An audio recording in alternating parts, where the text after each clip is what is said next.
Cuando tenía 11 años, no había muchas cosas para hacer en los veranos. Hasta que un día llegó mi papá del trabajo con un formulario para inscribirme a la colonia de verano. En una de mis primeras tardes en el club, entré al vestuario de la pileta y me quedé paralizado. Había un adolescente saltando de banco en banco, desnudo, riéndose a carcajadas, intentando pegarle a sus compañeros con una toalla mojada. Esta persona tenía la cara diferente al resto y le costaba hablar. Sin hacer mucho ruido, me acerqué a un amigo y le pregunté: «Che, ¿quién es? ¿Qué? ¿No lo conoces?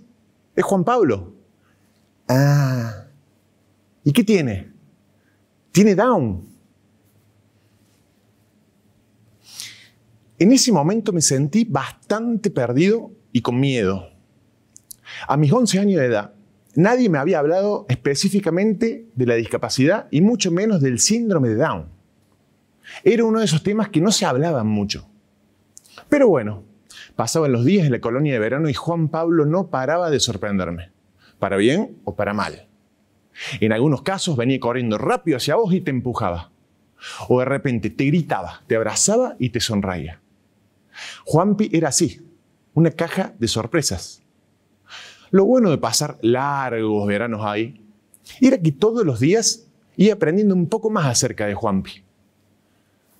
Ese fue mi primer contacto con la discapacidad.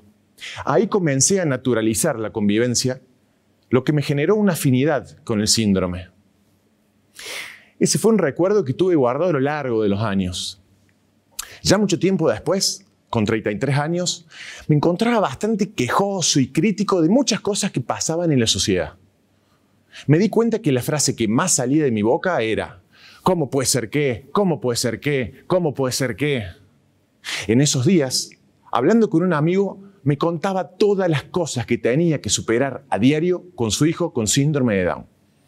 Hacer una peregrinación colegio por colegio intentando conseguirle un banco. Pelear para que sea aceptado en la prepaga. Ser incluido en la escuela de fútbol del barrio y 1000 cosas más. Me puse en el lugar de ese papá. Lo triste que es rogar para que tu hijo sea aceptado. Eso me partió el alma, me generó muchísima impotencia. La cruda realidad de superar barreras sociales todo el tiempo. Imagínense lo desgastante que es eso para una familia. Ese día me quedé pensando y pensando en esa injusticia y en cómo poder cambiar esa realidad. Se me ocurrió que ofreciendo actividades podríamos cambiarle la vida a personas con discapacidad. Me apasioné de la idea. Cuando esa idea fue tomando forma, me enamoré del proyecto. Y recuerdo aquel inolvidable 16 de febrero del 2017, ahí nació Fundación Empate, donde acompañamos, potenciamos el desarrollo de personas a través de actividades deportivas, culturales y laborales. Ese día me enamoré del síndrome de Down. Comienza Empate. A los meses llega Ezequiel a la actividad de fútbol. Una persona de unos 30 años, 1,50 m, sin decir una palabra y con su mirada clavada en el piso. En una de sus manos sujetaba la de su papá y en la otra un viejo mazo de cartas. Hola, ¿cómo están? Soy Germán. Hola Germán, ¿cómo estás? Nos contaron de este lugar y queríamos que Ezequiel pruebe a ver si puede y le gusta. Claro que sí. ¿Qué hizo Ezequiel en estos 30 años? Su papá, con una mirada un poco perdida y hasta vergonzosa, me respondió: no mucho. Ezequiel no sale mucho de nuestra casa y juega con su mazo de cartas y no te hagas problema, ningún problema. Déjalo con nosotros para que empiece la clase. ¿Vamos ese? Sin ni siquiera dar un paso, Ezequiel se ancló como una mula empacada. Miré a su papá y me dijo: no, Ezequiel no sabe correr. Ahí comenzamos una hermosa etapa, empezando desde cero, con un trabajo de hormiga. Ese día, recuerdo, logramos dar 2 vueltas a la cancha caminando muy despacito. Muchas veces se me hace difícil explicar qué es Fundación Empate. Creo que solamente te das cuenta cuando estás ahí adentro y te toca vivirlo de cerca. Es muy fuerte cuando los voluntarios te cuentan sobre cómo te cambia la forma de ver la vida y lo gratificante que es dedicar tu tiempo para el desarrollo de otra persona. Todos los que formamos parte entendemos cuál es la filosofía de Empate. En la sociedad tenemos estereotipos que nos inculcan el tener que ganar en todo momento, lo cual nos genera una gran presión. O lo crítico y trágico de perder, la derrota. Es ahí cuando toma fuerza el concepto de empatar. Empatando todo va a estar bien. Entendiendo que empatando estamos ganando. Estamos ganando en igualdad, en oportunidades, en derechos. En Empate, exigimos a nuestros alumnos como si no tuviesen discapacidad. De esta manera, potenciamos su desarrollo y el techo se lo ponen ellos mismos. Esa es la metodología de Empate. No sobreproteger, sino todo lo contrario. Brindar herramientas y empoderar a la persona para que quiera y pueda lograr lo que decida. Como el caso de Ezequiel. ¿Se acuerdan de Ezequiel? Quien en su primera clase no soltaba su viejo mazo de cartas. Después de muchos meses de trabajo y de paciencia, Ezequiel fue confiando en su entorno, en sus compañeros, en sus profesores y por sobre todo en él mismo. En una de las clases vimos cómo Ezequiel realizaba un circuito de coordinación por sí solo, sin la ayuda de ningún voluntario.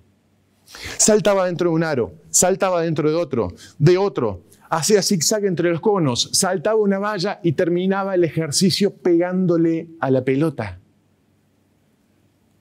A esto lo conté muchísimas veces y se me sigue acelerando el corazón.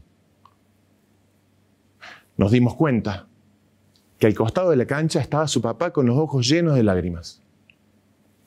Se nos acercó y nos dijo: gracias a todos ustedes por permitir que Ezequiel, a sus 30 años, aprenda cosas nuevas. Ese día me di cuenta de la importancia de la confianza, de confiar mutuamente, de tomar como propio el proceso de Ezequiel. Así como me enamoré cuando comenzamos con la fundación, ese día cuando vi a Ezequiel superarse él mismo, me di cuenta que me desenamoré del síndrome de Down. Sí, me desenamoré. Y me enamoré de Ezequiel, de Laura, de Lautaro, de María, de Daniel. Personas a los que todos los días les damos herramientas para que puedan desarrollarse como personas íntegras, independientes de su condición. Es muy común que lo desconocido nos genere incertidumbre. Muchas veces observo reacciones de desconcierto que tiene la gente cuando tiene que interactuar con la discapacidad. Seguro les pasó a muchos de ustedes situaciones donde se quedaron como recalculando. Me pasó una vez que quedé totalmente desconcertado al tener que saludar por primera vez dándole la mano a una persona ciega. O cómo reaccionar a un abrazo inesperado de una persona con síndrome de Down. O cómo responder a una pregunta incómoda, sincera de una persona con Asperger. O con qué fuerza empujar la silla de ruedas de una persona que nos está pidiendo ayuda. A mí esas situaciones me pasaron y me van a seguir pasando. Nadie juzga a nadie ante el desconocimiento de no saber cómo interactuar con la discapacidad. ¿Qué es ser normal? A veces solo queremos actuar normal cuando nadie es normal. ¿Por qué comportarnos de la misma manera cuando todos somos diferentes? Forzando situaciones en lugar de naturalizar la convivencia. Nos da miedo la discapacidad. Nos pone en una situación incómoda escuchar discapacidad, ¿no? Les cuento una anécdota. Estábamos por comenzar la entrada en calor de la clase de fútbol cuando observo a un alumno que se estaba friccionando su tobillo con cara de dolor. Me le acerqué y le pregunté, ¿qué pasó? Estoy esguinzado. Ok, recuerda que el que no hace la entrada en calor luego no puede entrenar, ¿eh? Mágicamente se le desapareció el esguince y empezó a correr sin ningún problema. Eso es empatar. Es ver más allá de la discapacidad. Significa no consentir ni sobreproteger al alumno, sino que hacerle entender que la entrada en calor es una parte importante del entrenamiento. Exigirle como a cualquier otra persona. Ahí está la inclusión.